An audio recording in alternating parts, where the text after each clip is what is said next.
when the Colorado River broke off and it started filling up the 280-foot deep sea in 1905. It stopped in 1907. It is 40 miles long and 13 miles wide and covered over 400 square miles. It has been referred to as an indoor lake in the 1950s and 60s. Salination levels were lower, and the Salton Sea was a popular tourist hotspot. By the 1970s, rising salinity, shoreline flooding, and fertilizer runoff from nearby farmers created unsafe algal blooms, which gave rise to elevated bacterial levels. Experts want to begin a project where the environmental programmer and Department of Fish and Game do a project that consists of 2,400 interconnected ponds and is to begin end of 2011. The sea is shrinking and has high amounts of saline. It's 50% more saltier than the Pacific Ocean. Agriculture runoff water is the sea's primary source of replenishment. When a classmate of ours went there was so much salt that the sand looked white, and when stepped on, it was hard and crunchy.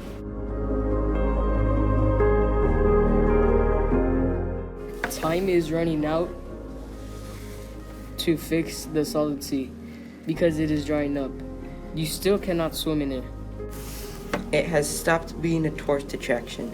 Most commonly used idea to fix it is to build canals across the U.S. and Mexico border that connects to the seas of Cortez, 125 miles to the south, to import water into the Salton Sea. It is to take place 2022, and it will cost $200 million to $8 billion. Experts say 60% or 3/4 will be gone by 2023 if nothing takes place to prevent the decrease of the Salton Sea. Lots of kids have asthma. Part of it is caused by the Salton Sea. 5 out of 10 have respiratory problems due to the Salton Sea. The Salton Sea is decreasing at an alarming rate, and time is running out. Fixing the Salton Sea would be the largest liquid project in the northern part of the United States of America since the Hoover Dam, which is located near Boulder City. Locals could form a committee to clean up the dead fish and trash on the shores of the Salton Sea. Located around Riverside in the Imperial Counties in Southern California, the committee would be to prevent any more pollution, also to better the air quality.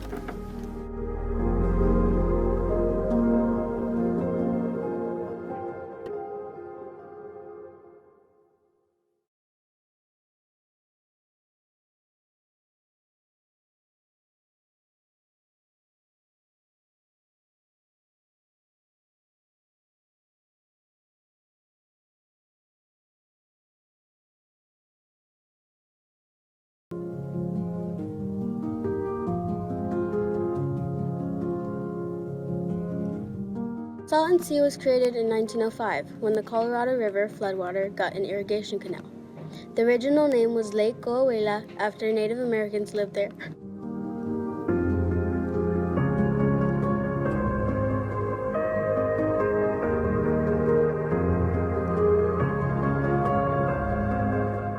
Salton Sea was once a destination for visitors and stars, such as Marilyn Monroe and the Beach Boys seeking out gorgeous views, but because of toxic and pollution, it is dangerous to go.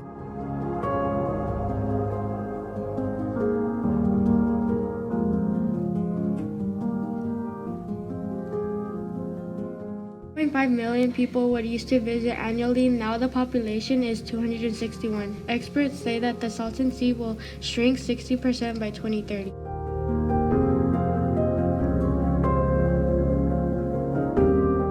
Sonny Bono was in charge of the Salton Sea National Wildlife Refuge. Sonny Bono helped it, but it was not enough. He died on January 5th, 1998. In 1994, 20,000 birds died. Salton Sea is now the most polluted lake in the States.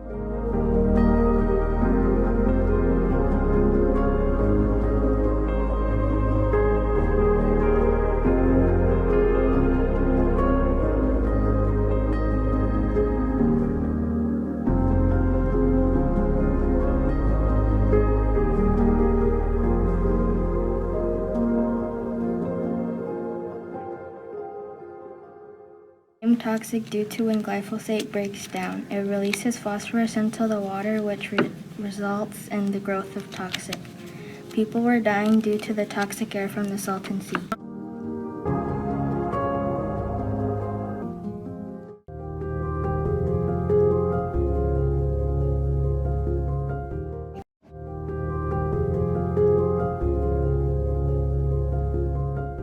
Previous. Oh, yeah.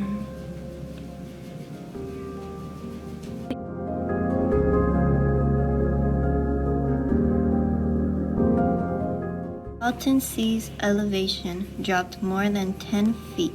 This caused 15,000 and counting net acres of lakebed to being exposed.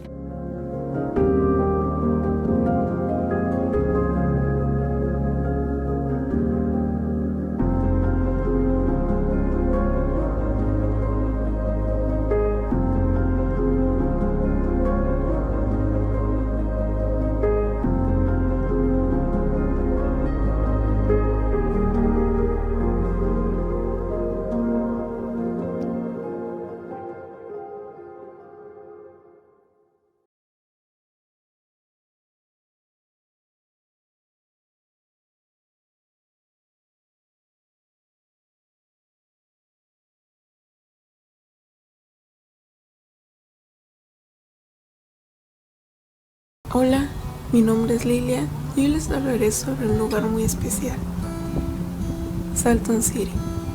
Muchas veces cuando les hablo a mis familiares o a mis amigos de donde vivo, lo primero que se imaginan es una laguna contaminada o que es un desierto.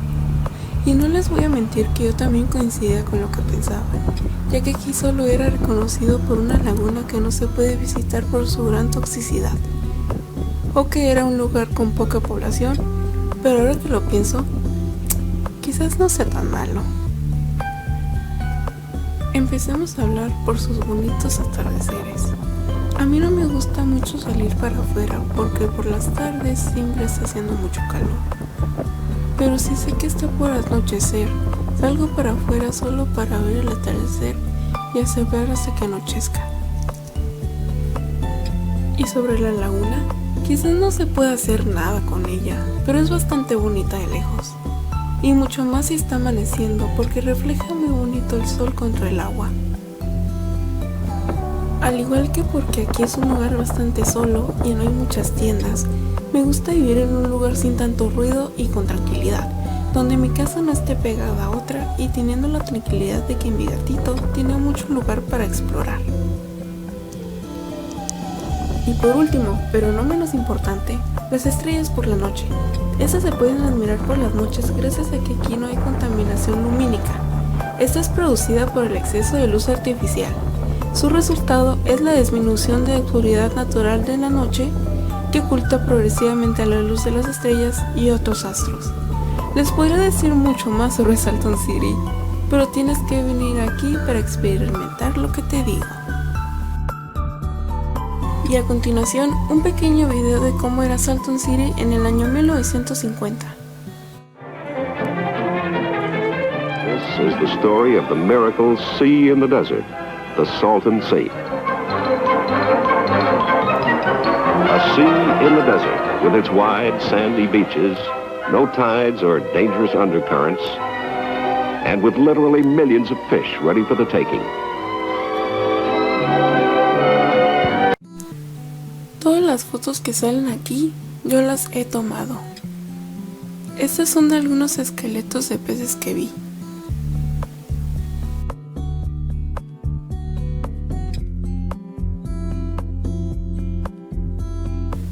Y las demás son de los paisajes de por aquí.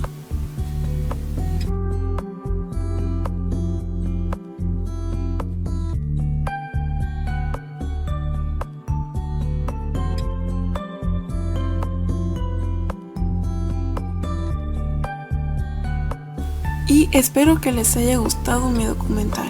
Gracias por ver.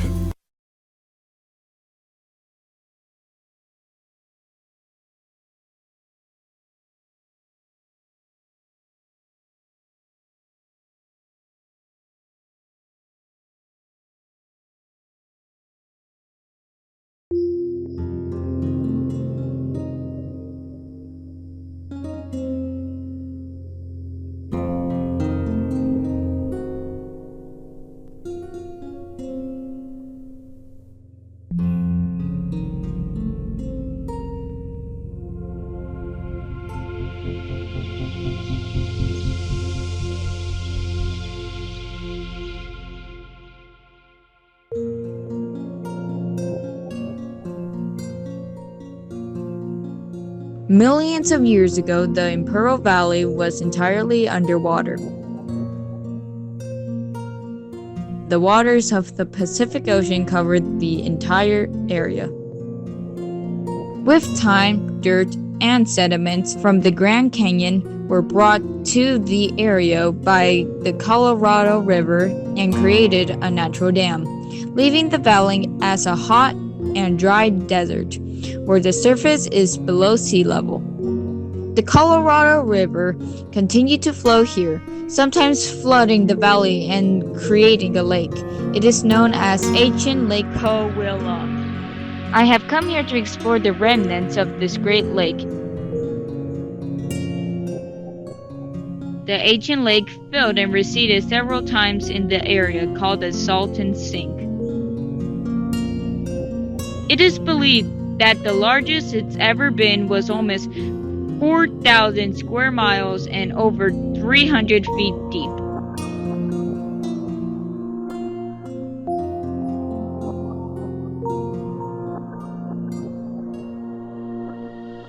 The shoreline of Lake Coahuila left marks at the base of the nearby mountains, and artifacts found in the area suggest that there was a thriving fishing community here.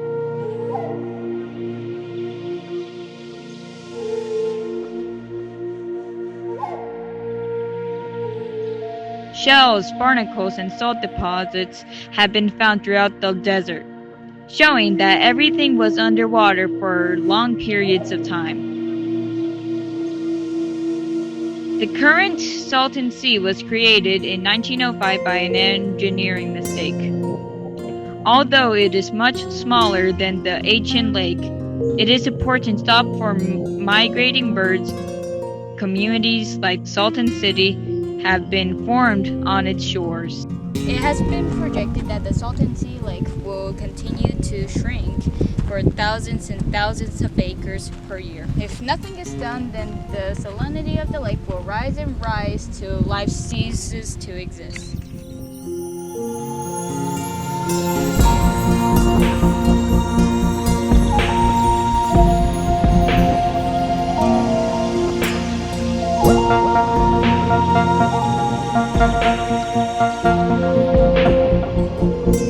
The community surrounding the sea used to thrive, but now they're in great danger. So the only other thing is nothing.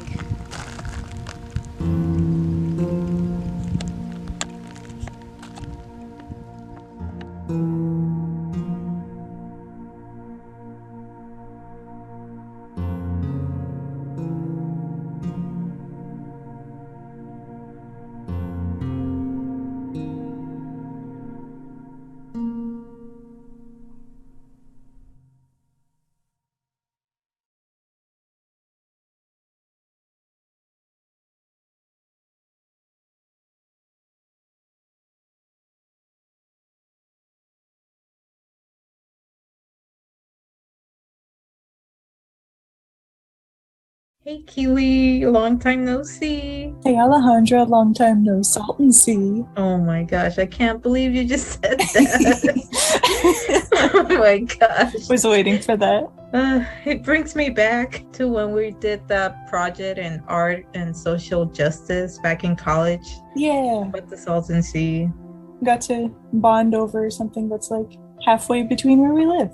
Yeah, it's literally the midpoint from our hometowns. It's not the popular resort area that used to be called Bombay Beach, but it's still there. Which, do you remember the back in the 1950s? It was actually a pretty popular resort area where a lot of families would go and enjoy their summer vacations, and they would like water ski and also even have yachts there. They were just living the life. To think that now it's so much different. It used to be a resort. Now it's a barren wasteland with so many pollutants, from pesticides that they use while irrigating to other chemicals like lead and zinc and yeah, and as the lake dries, that turns into wind that blows and spreads the pollutants around, which was my first experience with the Salton Sea. I didn't really know much about it before this, but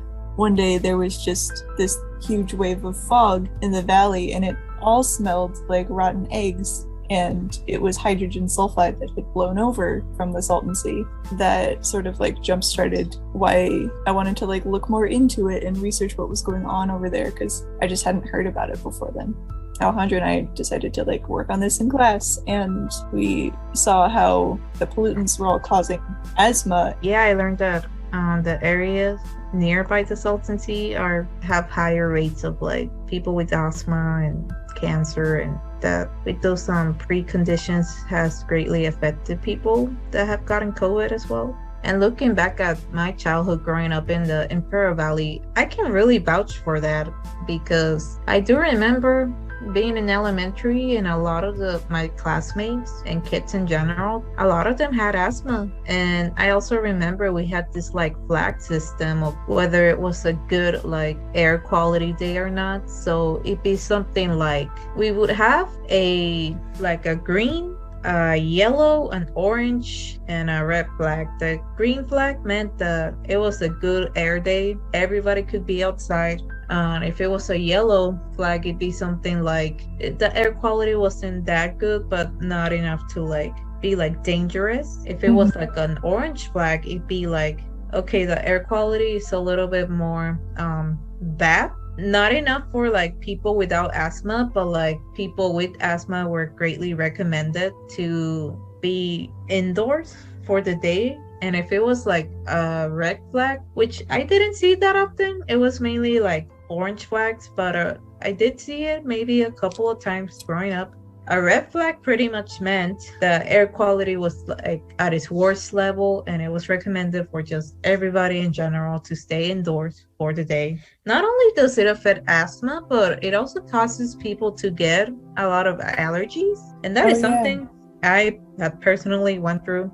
Growing up, I would get a lot of allergies just going outside, smelling the dirt. I mean, I thought it was the dirt, but maybe it was all of the dust coming from the Salton Sea that would make me sneeze. It's not like the people hasn't wanted to do something about it. I mean, as you mentioned, like 18 years ago. Yeah, in 2003, there was the Salton Sea Restoration Act, which promised to fix some of these issues. And like it started to, but it wasn't anywhere near rapid enough to keep up with how fast the lake was evaporating. And it's not like it's impossible to do things. It's just that it hasn't been prioritized and it hasn't been talked about enough, at least outside of the community. The issue needs to be taken seriously by Sacramento so some real help can happen. Not only that, but they also need the pressure from the people, which I think could also be another reason why there's not much pressure, because I feel like a good chunk of the population here in the Coachella and Imperial Valley might not know much about just how impactful the environmental harm the Salton Sea is creating on their livelihoods. Yeah. So as we're continuing our research, we just want to keep on spreading more information about the Salton Sea. Thank you for your time. Yeah, thank you.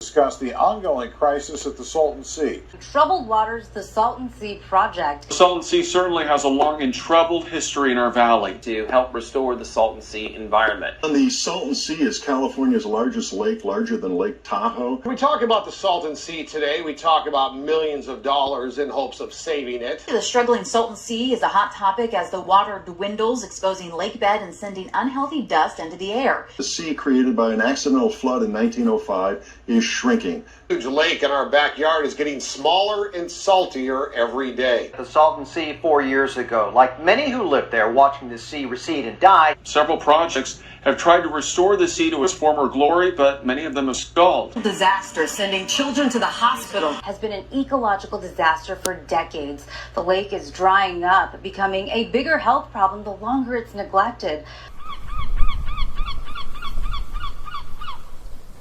There is a place that I am from, the Salton Sea under the California sun. It's called a sea, it's called a lake, but either way, it was made by mistake. A place once full of fun, relaxation, and rest.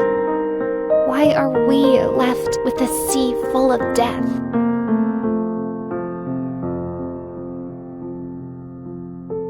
The lake keeps drying, and the shoreline is thin. I feel like I'm dying when its dust hits the wind.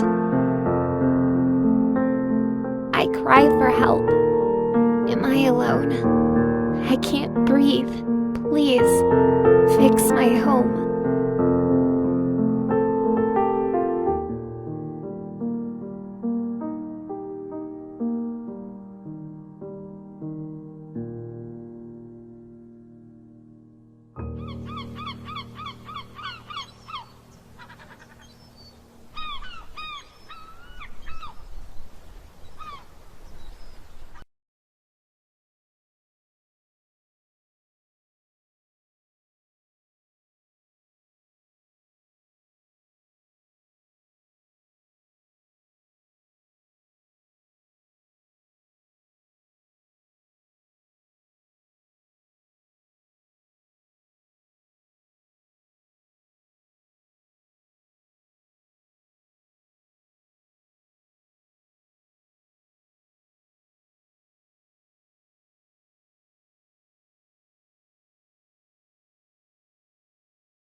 Hello.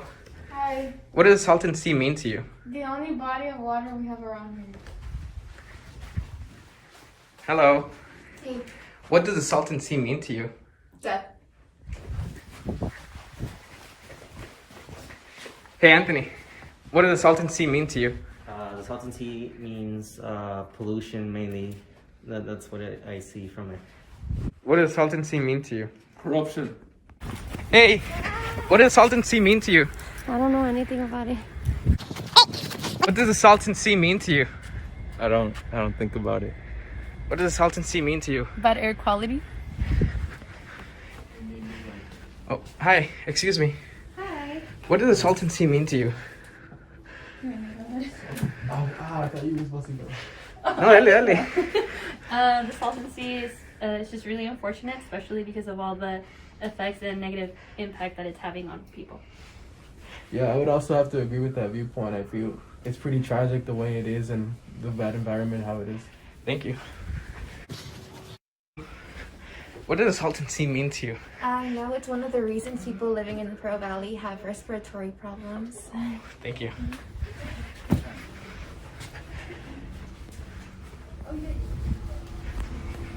Hello. What does Salton Sea mean to you? It's full of trash. Thank you. Hello. What does the Salton Sea mean to you? Polluted. Hello. Sí. No le pregunté, pero what does the Salton Sea mean to you? The Salton Sea? Sí. It means that a lot of people are gonna get sick with asthma. Okay. Thank you. No problem.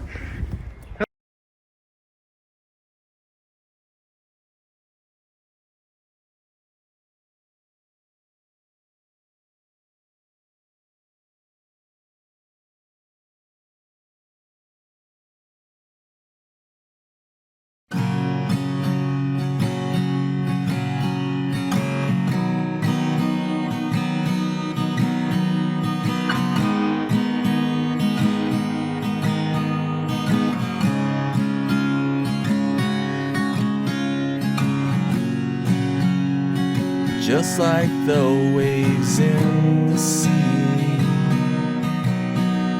the fish are scarce than waters like to be.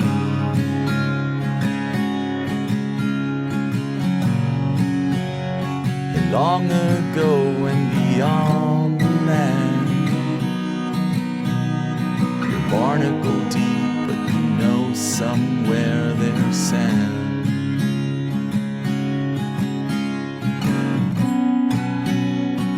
Launch your boat and cast away, but who will listen and who gets paid.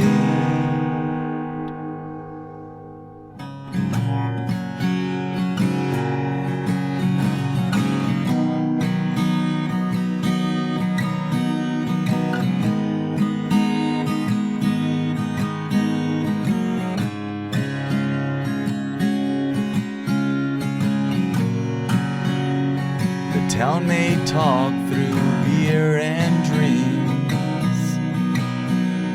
The sea is deeper than any of you may think.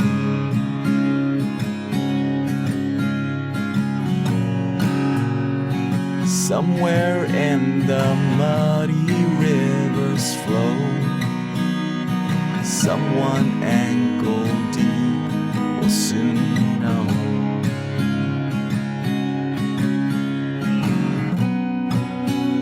So launch your boat and cast away. Can you listen and swim against the waves?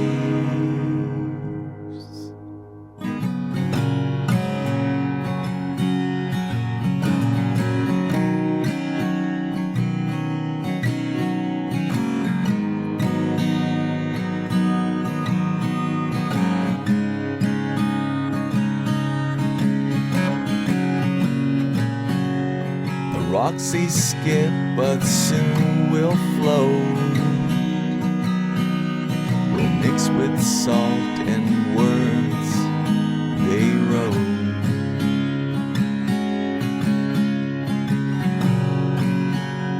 And soon the wind blows through your towns and spread my ashes there, burn me down.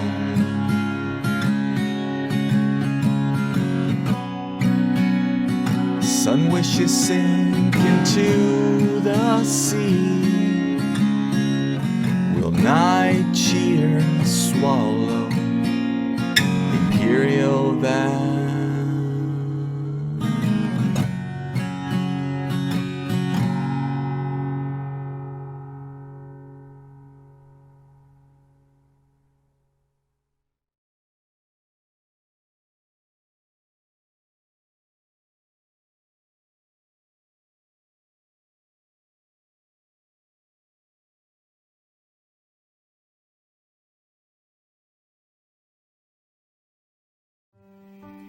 C'est vraiment la petite histoire de la fille aux cheveux trop raides que son père ne veut plus revoir et sa mère trop bien, trop laide. Elle est seule et cherche une amie à travers son rêve perdu. Elle monte les marches rapides, elle veut avoir le meilleur vue devant mon cinéma la vie, mais le film ne l'aime pas. Son histoire est triste et l'ennui, elle préfère regarder là-bas sur notre planète. Là-bas, il a toujours la fête, un spectacle de fou, plus beau, plus haut. Là-bas que son notaire, là-bas il n'a jamais de guerre. Ah non, les enfants vivent en nous, c'est la vie à Mars.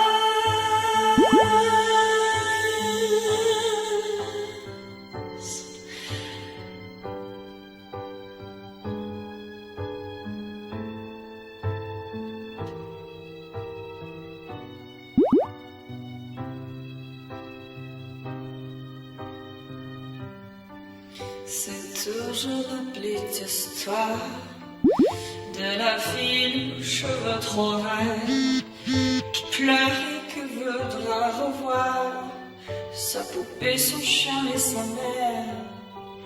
Mais le ménage de ce monde ne lui donne que des illusions. Blanche-Neige fait des photos nues, mais que Mars est vu le couchant. Et son film revient toujours. Elle ne veut vraiment plus le voir. Histoire vécue plus 10 fois.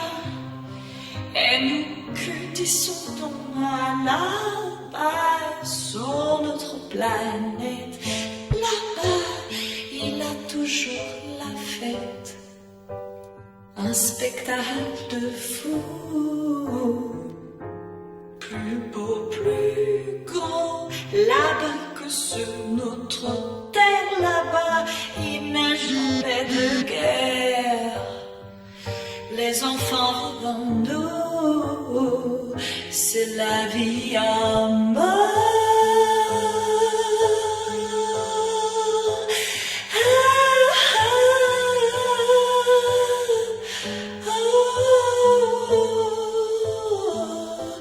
C'est la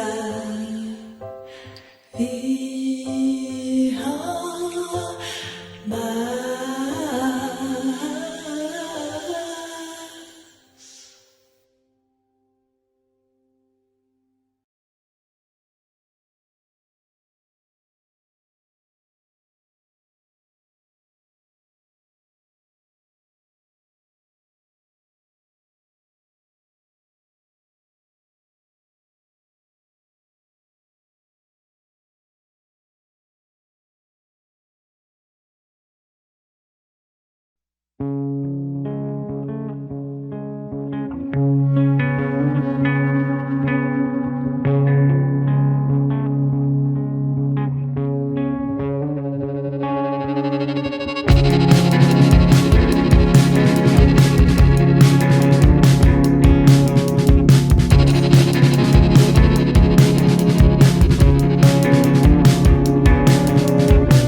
Hi, I'm Dave. And this is Chris.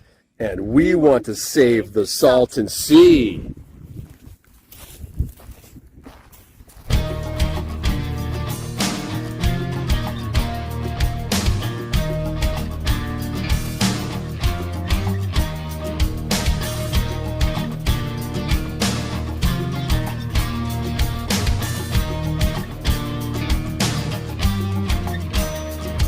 Relax a while.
Are you all right? How did you get all the way out here? It was you.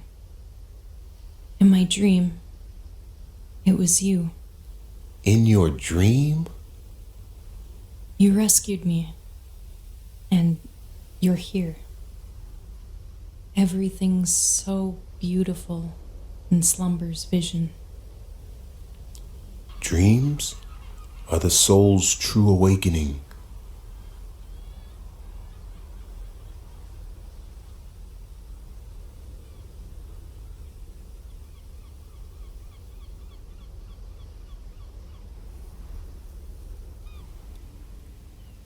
Something is unsound.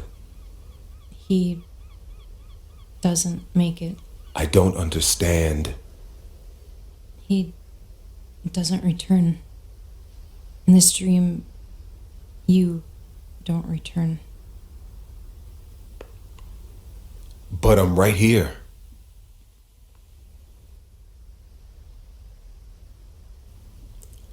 Let's cut through the lucidity, right here and now. Change the course of history. You can't alter the destination of reality. Who says we can't try?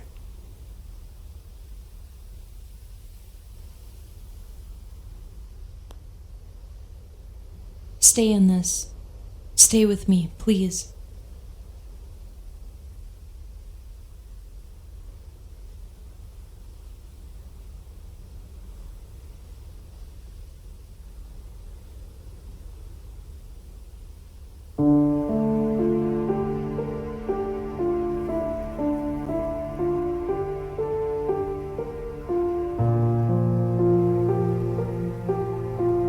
Time.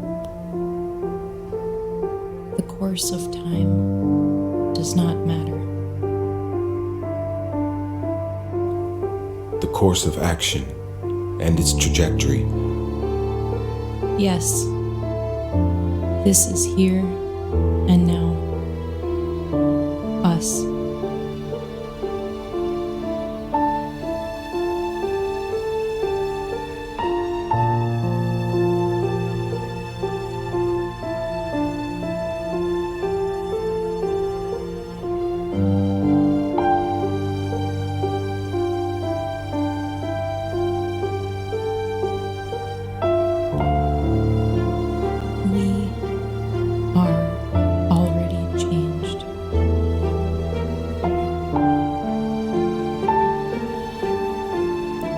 We most certainly are.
So we're getting ready to do an aerial image with about 65 off-road vehicles over on the playa that shouldn't be here. So we're going to send a drone up while all of the vehicles are spelling SOS. This is going to be fun. It's definitely going to be challenging, but we have a lot of awesome off-roaders that want to help out the Salton Sea. So let's make it happen. Save our sea. And we have a great crew to help us do this today. 65 Jeeps for the sea. Woo! Woo!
save our sea.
To do with this area, and we need to fix it.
What if ending global warming was as easy as moving the water? Ocean levels are rising and threaten to displace millions within our lifetime. By transferring water from the ocean into dry depressions, we can lower ocean levels and promote local cooling while bringing new life to parched lands. Moving the water does not involve huge tanks or miles of pipeline. It can be as simple as digging a ditch and putting the water into an existing hole in the ground. By digging ditches and canals, we can move the water out of the ocean and into 11 water-deficient places around the world, creating new inland seas.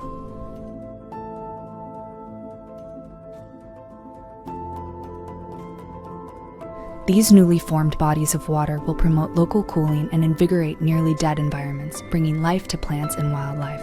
When water is introduced to new environments, it evaporates, returning as rain to areas that were once dry, further cooling the area. Evaporation extracts pure water from the salt water and returns it as clean rain. The rain forms streams, rivers, and lakes of fresh water, encouraging plant growth and greenery to dry environments. New plants will ingest CO2 out of the air and store it in their bodies. plants will shade the ground, helping water percolate into the cooler soil. Imagine deserts that bloom green, new migratory patterns for animals, and more opportunities for farming in areas where there are currently hot, dry deserts. We can create these new bodies of water which will continuously supply moisture to the deserts while also lowering ocean levels over time. By moving the water, we can impact rising ocean levels and begin to reverse global warming. Help us build the future world we want to live in. Visit climate-rescue.org to learn more and donate.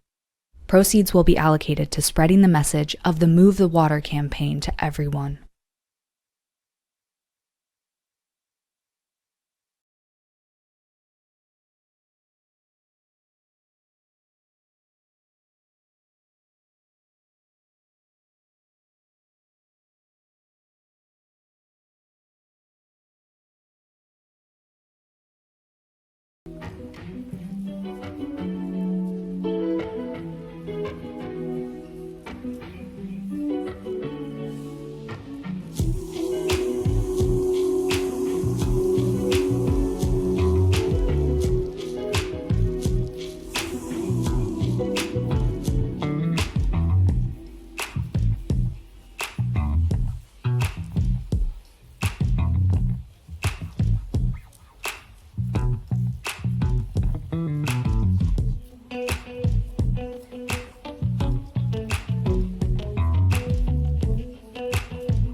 Say hello to the atmospheric wind extractor, or as we like to simply call it, the AH.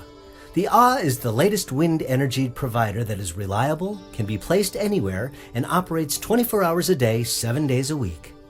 Here is a cursory look into the inner workings of the AH.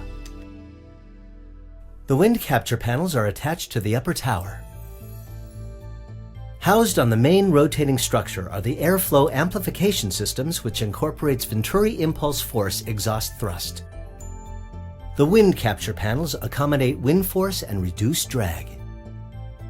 The flutter vane modules were designed to collect compressed air in winds less than 2 miles per hour. The external propellers connected to air compressors add additional thrust and controls overall speed. All wind capture elements are mounted on the rotating drive shaft. Descending down the tower from the drive shaft, we connect to the rotating main flywheel, which is the predominant torque power source linked to the compressor modules. There are 3 main sets of compressor modules: the flutter vane compressors, the air scoop propeller-driven compressors, and the main flywheel-driven compressors. Encircling the tower and attached to the compressors is the air intake ducting, supplying cooled dewatered intake air to an assembly of compressors. Here is a closer look at one of several large air compressors attached to the main flywheel. A key benefit of this device is the CO2 extraction system, or carbon scrubber, designed to remove CO2 from the captured air. Compressed air is transferred to the circulating heat exchanger. It increases the density of the air being stored and reheats the released air to run air motors which engage the generators. Working pressure energy is stored in the low-pressure tanks. High-pressure tanks store the bulk energy. Air is boosted to 5,000 psi for storage. Outtake air is regulated to 90 psi to accommodate for air motors. Compressed air is delivered to generator modules to drive rotation components that operate banks of electric generators, producing electricity 24 hours a day, 365 days a year. This houses the electrical interconnection cabling and the voltage regulations equipment. AH installation sites allow interconnection to existing utility distribution lines, even in urban settings. This will provide a distributed generation of power. One of the most important components of the AH are its forced rotation modules. This unique feature uses less than 5% of the stored compressed air to apply force to the drive shaft, thereby causing rotation to continue during no wind conditions for up to 14 days, and to supplement rotation during light wind periods. This system uses cold decompressed air to chill the liquid in the condenser circulating system to below dew point. This function filters out airborne particulates as part of the treatment process. The water vapor condenser condenses the water vapor into a liquid water by reducing the temperature of the air below dew point. The water treatment modules ensure that any airborne bacteria or organisms are killed, creating potable water. After being treated, the now potable water is temporarily stored in these tanks. You've now met the only renewable energy device capable of providing utility-scale electricity on par with nuclear, coal, and natural gas. The patented AH atmospheric wind extractor is the least expensive, most reliable renewable with 24/7 energy storage 365 days a year. It's the AH. Simply put, it's awesome. Thanks for watching.